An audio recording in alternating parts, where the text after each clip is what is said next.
Welcome back, chemistry students. So for today's lesson, we need to just review two terms that hopefully you have read about at this point. So first is Avogadro's number. Avogadro's number is something we use in chemistry all the time because the things we're talking about in chemistry are so small, atoms, molecules, ions, etc., that when we want to talk about a sample of those, we talk about a huge number of them. 6.02 times 10 to the 23 pieces of either atoms, molecules. And just to give you an idea, you could fit those many particles in the palm of your hand of any substance quite easily because they are so small, the atoms, etc. Now, instead of always saying, oh, we have, 6.02 times 10 to the 23 particles of this, that, we just replace that with the word mole. So when you hear the word mole in chemistry, we are not referring to this cute little furry animal over here. We're talking about just a really big number. And a mole is it's for convenience. It's like talking about a dozen. Instead of saying 12 eggs or 24 eggs, we just say 1 dozen or 2 dozen eggs. So we talk about 1 or 2 moles of atoms instead of saying big numbers. Just another little comparison here on the topic of eggs.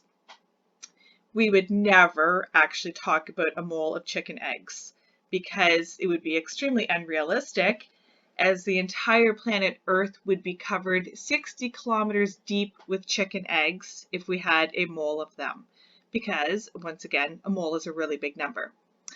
Sometimes, because we use moles so commonly, if someone talks about, what is the amount of sodium or the amount of oxygen, that will be moles that they're referring to, because that is basically the unit of measurement in chemistry. Okay, so now I'd like you to make sure you have your calculator out, because we're going to start doing some calculations where we figure out, how many atoms of something we have or how many moles of something we have. And we're going to use a process called the unit factor method. And I really like the unit factor method because it's kind of like a formula, but it's not really a formula, because it works for like really everything you want to convert. So you don't really have to memorize any formulas, because like the name suggests, you let the units of the various entities you're talking about, they help you get the right answer. So usually you're going to always be given something to begin with in a question. Like, think of any, math question or science question you've done before that involved a calculation. You have a given value. And then you're asked for a different value. So we have given, and then we have, what is the question asking for? That is required. Now, how you get from given to required is with this little step here, which is called a conversion factor. And a conversion factor is simply a relationship between those two substances. So we're going to talk about a few really common ones that you've used in your everyday life lots of times, I'm sure. That there is 60 seconds in 1 minute. That is a conversion factor. That would let you figure out if you had 2 minutes, that was 120 seconds. 1 kilometer is always 1,000 meters, another conversion factor. Notice conversion factors are infinitely accurate. Now this one just kind of got cut off here, I see. So I'm just going to move this up here and get rid of it here. So here's our chemistry conversion factor. 1 mole is 6.02 times 10 to the 23 things. Pieces, probably atoms. Okay. So when we use a conversion factor, because it's a relationship that is equal, you can basically say that it always equals 1. And we write it as a fraction, and we assume that it equals 1. So you can write the fraction either way. upside down or right side up. So here's an example. Like I could say there are 60 seconds in 1 minute because I've got a slash there. So it's kind of, you could picture that as 60 seconds in 1 minute. Or I can write it the other way around. There is 1 minute equivalent to 60 seconds. So you're going to write it the way you need to get the right answer. Now, the only thing you have to remember that will make it always work for you is whatever substance that you are given, and clearly you want to get rid of because you're going to be asked for something else. When you use the conversion factor, you put the unit of your given on the bottom, and then we're going to see that that unit is going to cancel out. So I want to start with some everyday examples. And the reason I want to do that is I want to show you that this stuff is not scary. It's actually very easy. So in chemistry, we always had 75-minute classes. Remember the good old days? So let's figure out how many seconds is that? Because sometimes I'm sure it feels pretty long. So we're going to start by writing down what we are given. So there's our given 75 minutes. Please make sure you're doing this on your calculators as we go. And remember, you can pause the video at any time. Now, I am being asked for seconds. So in your mind, you should think about, okay, what's the relationship between minutes and seconds? Oh, right, there's 60 seconds in 1 minute. Now, here's the question. Should I put 60 seconds, 1 minute, or should I put 1 minute, 60 seconds? Well, of course, I want to put 60 seconds on the top and 1 minute on the bottom. And the reason that is super important is because I want to get rid of minutes. I was asked for seconds, and because this is, you can think of that as being over top of a 1 if you wish. The minutes is on top and the minutes is on the bottom. So they cancel. Now, when you do this on your calculator, essentially what you're doing is saying 75 times 60, and then you can divide by 1. But I don't think you need to bother dividing by 1.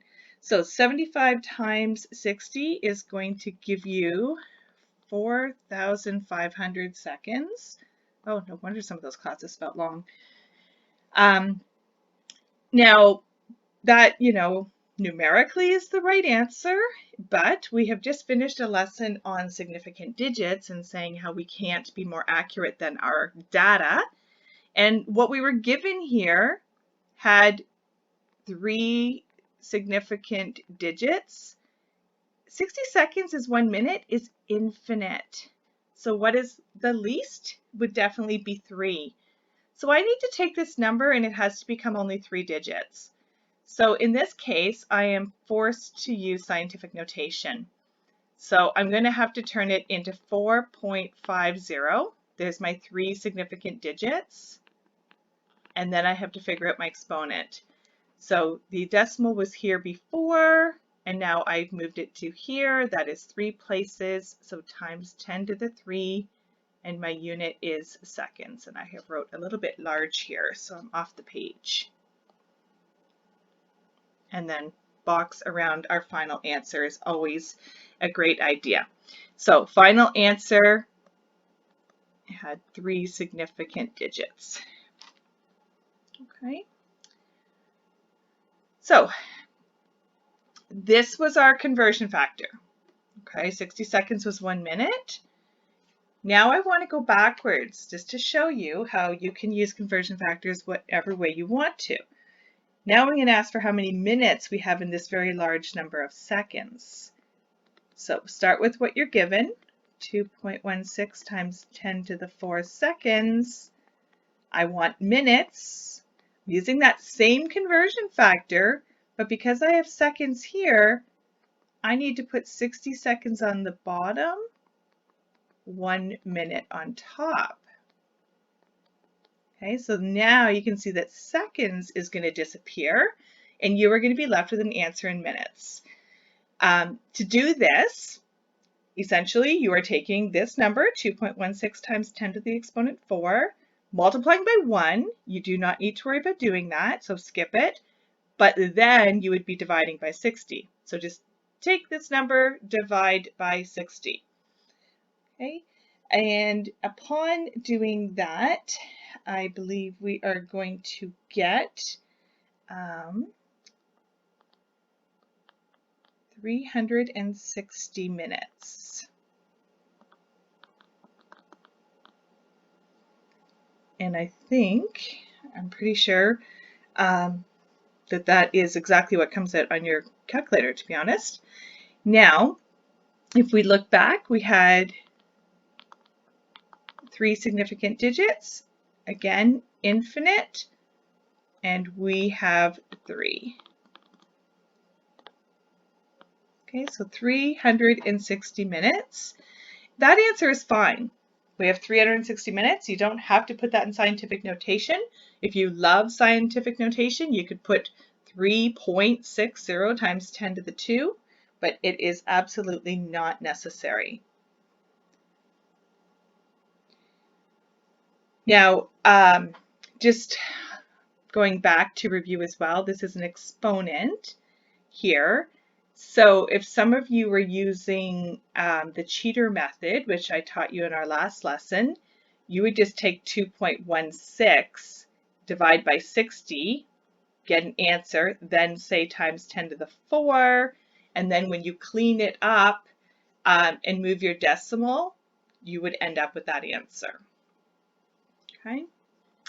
Okay, so still everyday life here. How many eggs do we have in 2 dozen eggs? Okay, so in this case, we are starting with 2 dozen.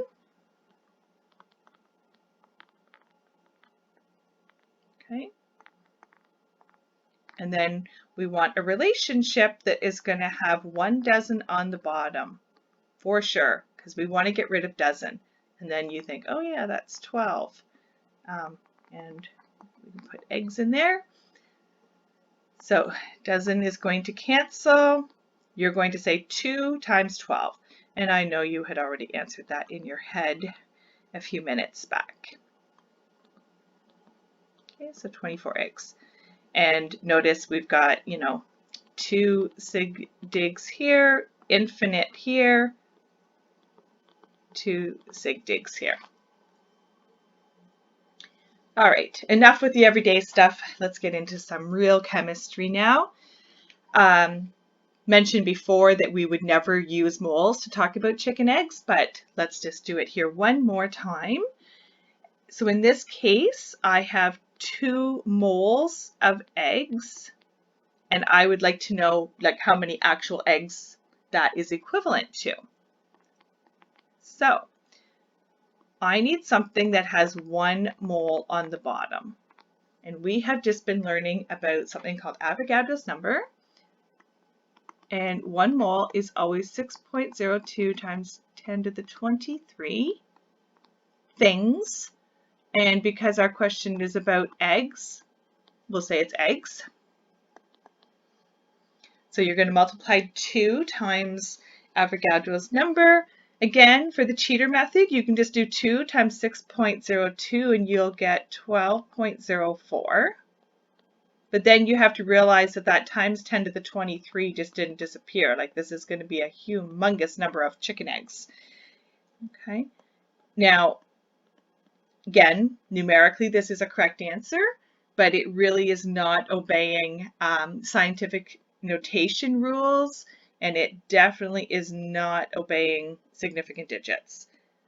We're going to always say that Avogadro's number is infinite, just like any conversion factor, and this had 2 sig digs. So we want 2, which means we want the 1 and the 2. We're going to look at the 0, chop, so we could fix it up a little more, say 12 times 10 to the 23, but that can be improved upon. Scientific notation would not have 12. It would have 1.2. Remember, a number between 1 and 9.9. So in this case, you took 12 and you made it smaller. You turned it into 1.2, so smaller by 1 space, or a factor of 10. So in that case, you need to make your exponent bigger by 1. Okay.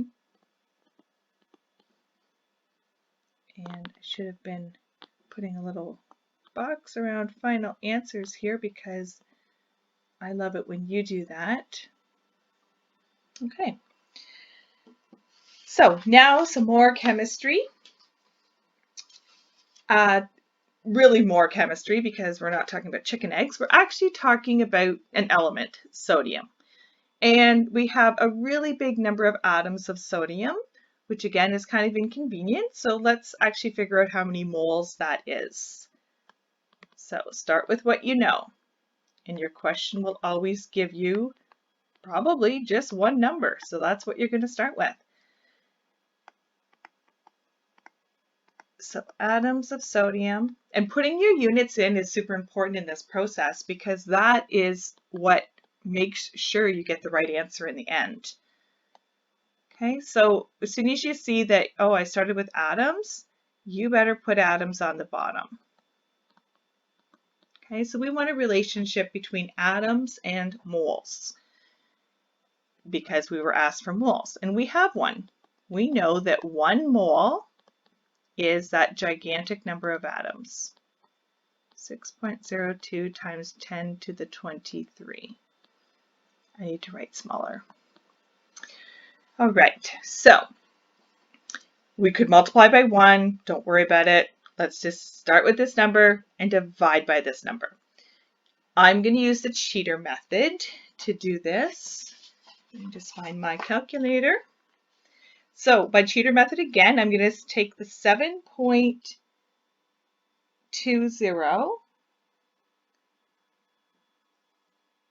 and I am going to 7.2.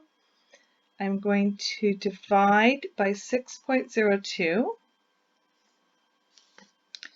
And that's going to give me 1.196. I'm not rounding yet. I've just got that wrote down. I've jotted down 4 numbers. My calculator is full. I've jotted down 4. Why? Because at a quick glance, I can see that I have 3 sig digs here and that I have infinite here. So by jotting down 4, I'm good to go. Now, when you divide exponents, 10 to the 24 divided by 10 to the 23 is going to tell you to subtract them. So it's going to be times 10 to the 1. Kind of messing up here. Need to cancel those. I'm going to cancel my atoms. So what am I left with? Moles. Now again, we need to tidy this up a little bit. 3 significant digits. So I want to keep the 1, maybe keep the 9. So I look at the 6, realize I need to bump the 9 up. That bumps the 9 up to 10, which then bumps the 1 up to a 2. So I'm going to have 1.20 when I fix that times 10 to the 1. Now, 10 to the 1 is just like saying times 10. So really, I could just turn that into 12. This is fine to leave it like this, but you know, this is fine too. So either of these answers would be perfectly acceptable. Okay, last example. So we're going to notice that we're going to use this exact same conversion factor, but it's going to be upside down from how it was used in this question. So starting with 0.79 moles of gold, and I want to know how many atoms I have. So 1 mole of anything is 6.02 times 10 to the 23 atoms. Or whatever your question's talking about. If it was molecules, that would be fine too. Okay, so then just double check. Like always do that first. Can cancel out your units because then you'll notice if you've made a mistake in how you set your question up. So before you bother doing the calculation and getting the wrong answer, if you do this process, then you'll have much more likelihood of success. So we want to take 0.79 and multiply it by 6.02, and that is going to give us 4.76 is all I'm going to write down, because again I have 2 sig digs here and I have 3 here. Oh, not 3 here, goodness. I have infinite here. So I'm going to want 2, so I've jotted down 3. So 0.79 times 6.02 is that. Cannot forget about that 10 to the 23 because that makes quite a large difference. And this is atoms of gold. Okay. We want 2 significant digits. So we're going to want the 4, want the 7 maybe, look at the 6. Let's bump that 7 up to an 8 times 10 to the 23 atoms of gold. Oops. Okay, so that is it. That is how you use conversion factors. I can't stress enough that you don't try to be lazy and shortcut these steps, because for the next, well, the rest of this chemistry course, if you can do calculations this method, it will give you a lot of success, and you just won't make silly mistakes on questions, because these are very easy questions that we're doing today. We're going to get more and more complicated, so get a good basis at this, and that is going to be a good idea. Okay, thank you for tuning in.